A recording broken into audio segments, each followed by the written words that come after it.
Okay, question number 11। Question number 11 देखो क्या दिया है, लिस्ट 1 एंड लिस्ट 2, मतलब मैच ऑफ द फॉलोइंग है, करेक्ट टाइप।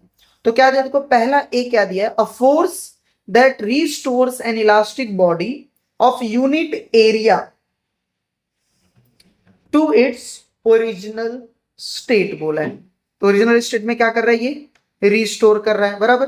तो जो रिस्टोर कर रहा है उसको हम क्या बोलते हैं, यस क्या बोला, देखो फोर्स अप्लाई किया है इलास्टिक बॉडी पर यूनिट एरिया, तो पर फोर्स पर यूनिट एरिया क्या होता है, यस स्ट्रेस होता है। तो इसका मतलब ये ए का आंसर है, स्ट्रेस।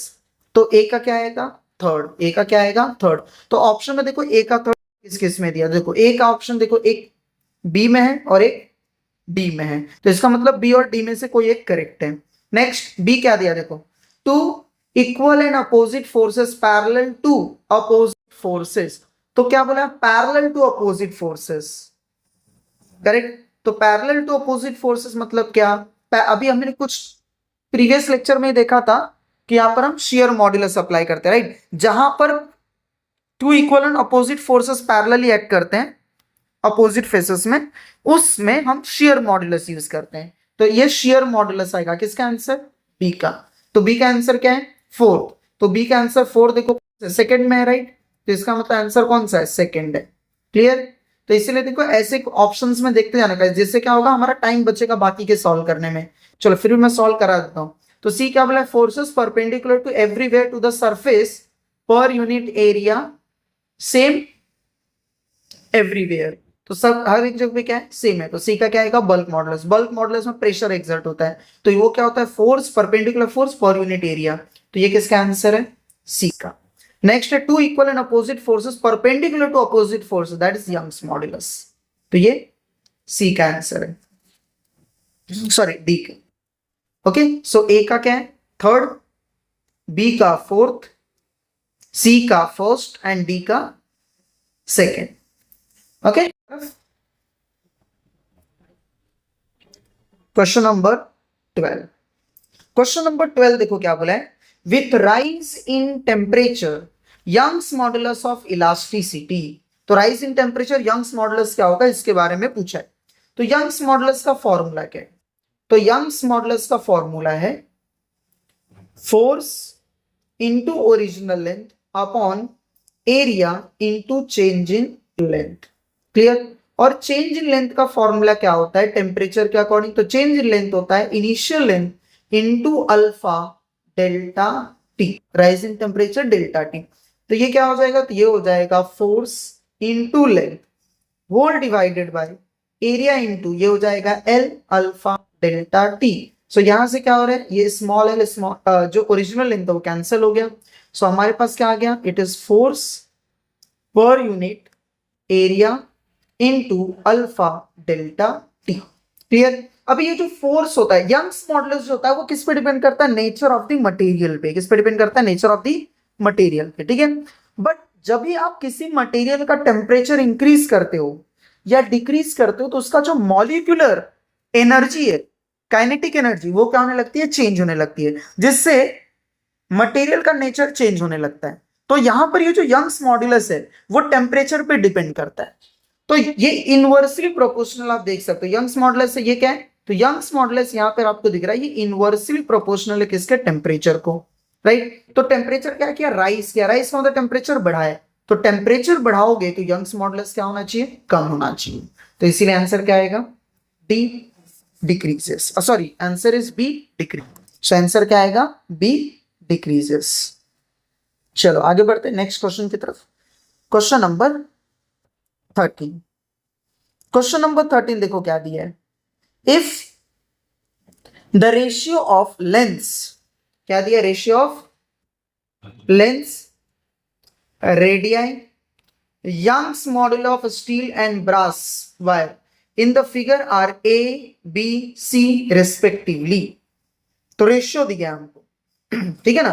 तो रेशियो क्या है, लेंथ, मतलब length of the steel upon length of the brass is equal to कितना है, ए है। Radius of steel upon radius of the brass is B, and Young's modulus of steel Young's modulus of brass is C। तो बोला था corresponding ratio of increase in length that is delta L of A and delta L of B कितना होगा। तो Young's modulus का formula क्या है? तो यंग्स मॉडुलस का फॉर्मूला होता है force into length upon area into extension delta L. So यहां से डेल्टा एल क्या हो जाएगा? This will be equals to force into length upon, ये मल्टीप्लाई में इधर आएगा डिवाइड हो जाएगा, तो एरिया क्या होगा? तो एरिया का फॉर्मूला होता है पाई आर स्क्वायर इनटू क्या हो जाएगा? Young's modulus. अब इसमें आप देखोगे तो फोर्स कांस्टेंट है, फोर्स चेंज नहीं हो रहा है क्योंकि सॉरी इसमें फोर्स का भी मैटर होगा, फोर्स सेम नहीं है। देखो यहाँ पर क्या है? मास m है, यहाँ कितना है? 2m है, तो ये भी एक प्रॉब्लम है, फोर्स भी क्या हो रहा है? चेंज। तो चलो सॉल्व करते हैं, ठीक है। सो यहाँ पर हम लेंगे डेल्टा L1 कितना होगा? डेल्टा एल ए, मतलब फर्स्ट ए मतलब क्या है? जस्ट स्टील है यहाँ पर, ये एक बाय मिस्टेक मैंने ए लिखा है, ए क्या है? स्टील। तो स्टील के लिए हम सॉल्व करेंगे फर्स्ट, किसके लिए? स्टील के लिए। So delta L of steel, तो स्टील के लिए फॉर्मूला क्या है? देखो फोर्स, फोर्स क्या होता है? mg, तो ये हो जाएगा m into G L upon pi R square Young's modulus. So ऊपर वाला जो वायर है वो स्टील का वायर है, ऊपर वाला कौन सा वायर है? स्टील। तो जब हम स्टील लेंगे तो स्टील में देखो क्या होगा? स्टील का वायर ये है, करेक्ट। तो इसके ऊपर जो लोड है वो m का भी लोड है और 2m, दोनों भी उसके ऊपर लोड अप्लाई कर रहे हैं। तो स्टील के केस में टोटल जो मास है वो कितना है? 3m है, तो ये कितना होगा? 3m into acceleration due to gravity g, और लेंथ क्या होगा? Length of the steel s, whole divided by क्या होगा? पाई इंटू इस आर स्क्वायर स्टील इंटू क्या होगा? Young's modulus of steel. And similarly क्या लिखेंगे? Delta L of B that is brass. तो ब्रास के लिए केस में ये ब्रास है, अब ब्रास में एक ही मास अटैच्ड है उसके वायर में, तो सिर्फ 2m मास अटैच्ड है, तो 2m की वजह से क्या होगा? टेंशन डेवलप होगा। तो 2m इंटू क्या होगा? g, length of brass whole divided by pi R square B into Young's modulus of B. अब ये दोनों का क्या लेना है? रेशियो ले लो। तो delta L of steel upon delta L of brass, तो ये कितना हो जाएगा? It is 3mg L of steel divided by pi R square steel Young's modulus of steel whole divided by क्या है हमारे पास?